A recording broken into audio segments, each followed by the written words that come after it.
East লন্ডনের বাংলাদেশি অধ্যুষিত tower Hamlet council charity সংস্থা আপাসানের সাথে দীর্ঘমেয়াদী ডোমিসিলিয়ারি কেয়ার চুক্তি বাতিল করেছে।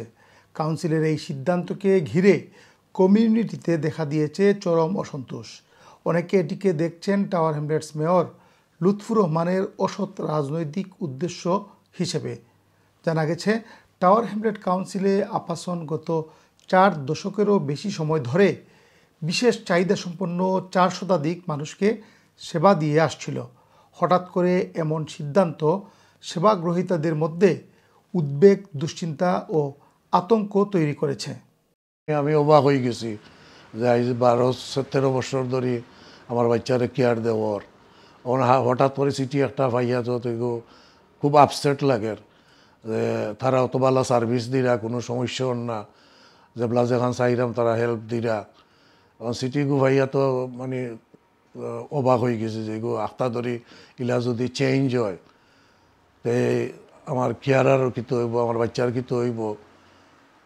আমি নিজে চিন্তা করি পাইলাম না। আমিও রোগী, বেমারি মানুষ, ডিজেবল মানুষ, তো ওটা লিয়ে আগে বেশি চিন্তা করলাম আমি। তো আমি চাই না আমার কেয়ারারও থাকতো, আমি আপা সেন্টার বাল্লা বাইরাম, আপা সেন্টার আমি সার্ভিসটা বাল্লা বাইরাম হিসাবে তার নয়ায় কেন গেলে কিতো হইব কিতা না। এরপরে আমার বাচ্চাগুলো আবার মানুষের লোকে বিশতে পারে না, বারা কেয়ারের লোকে এগুলো আমার লাগে ভেরি টাফ হয়ে যাব। 400-রও বেশি স্টাফ নিয়মিত এই সেবা প্রদান করছিলেন। হঠাৎ এই সিদ্ধান্তের ফলে তারা সবাই চরম দুশ্চিন্তা, অনিশ্চয়তা ও মানসিক চাপে পড়েছেন। পরিস্থিতি আমরা তো কিছু ফয়লা জানি না। এখন ক্লায়েন্টের বড় সিটি যাইরো তো শহরে কইরা জানে পাঁচানোর ক্লায়েন্ট হল তারা কাউন্সিলে নিয়ে কি তারা অন্য এজেন্সিত দিলাইরো আর কি। আমরা তো টেনশনে পড়ে গেছি, কারণ ওইটা গিয়া আমি তো বাক্কা বছর ধরে কাম করি আর আপাসানে আমরা বহুত কিছু দেওয়া গেছে, বুঝছেন, বহুত কিছু আমরা সাপোর্টিং পাইছি। ট্রেনিং আমরা সবসময় ট্রেনিং করছি, ফ্রি ট্রেনিং তারা আমরা করাইছো, পড়ালেখাও আমরা করাইছো, এডুকেশনের পুরো আমরা সার্টিফিকেটও পাইছি সবসময়। তার বাদে বেতনও তারা আমরা কোনো সময় মিস করছই না, কোনো সময় যে বেতন একদিন লেট হয়েছে না, বুঝছেন। এর বাদে তারা হলিডে পে, তার বাদে বোনাস দিছ, সব কিছু তারা মানে সকল সময় তারা বালা করছেন তারা।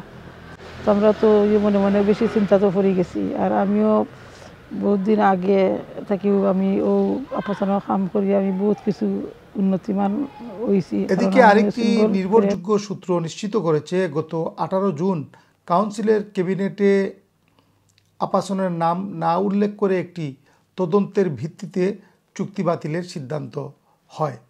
তবে আজও সেই সিদ্ধান্তের পূর্ণাঙ্গ প্রতিবেদন প্রকাশ করেনি কাউন্সিল, যার ফলে মেয়রের অসৎ দুর্বিসন্ধিমূলক কাজ বলে সহজেই প্রতীয়মান হচ্ছে। এ বিষয়ে কাউন্সিলের স্পষ্ট বক্তব্য জানতে এবি নিউজের পক্ষ থেকে যোগাযোগ করা হয়েছিল, তবে তাতে কোনো সাড়া পাওয়া যায়নি। অন্যদিকে একই বিষয়ে আপাসানের বক্তব্য জানতে যোগাযোগ করলে তারা সাড়া দিয়েছেন। আপাসন কর্তৃপক্ষ ক্যামেরার সামনে কথা বলতে রাজি না হলেও জানিয়েছেন তারা এই সিদ্ধান্তে চরম হতাশ এবং কমিউনিটির জন্য একটি নেতিবাচক প্রভাব নিয়ে গভীরভাবে উদ্বিগ্ন। তারা বলছেন, আমাদের সেবা গ্রহণকারীরা অনিশ্চিত ও মানসিক দুশ্চিন্তায় ভুগছেন। সংশ্লিষ্টরা বলছেন, চুক্তি বাতিলের মাধ্যমে বাংলাদেশি নেতৃত্বাধীন চ্যারিটি সংস্থাটিকে বাদ দিয়ে বেসরকারি কিছু কোম্পানিকে মুনাফা লাভের সুযোগ করে দেয়া হচ্ছে, যা মেয়র লুৎফুর রহমানের তথাকথিত ইনার সার্কেলের প্রভাবকে প্রতিষ্ঠিত করে।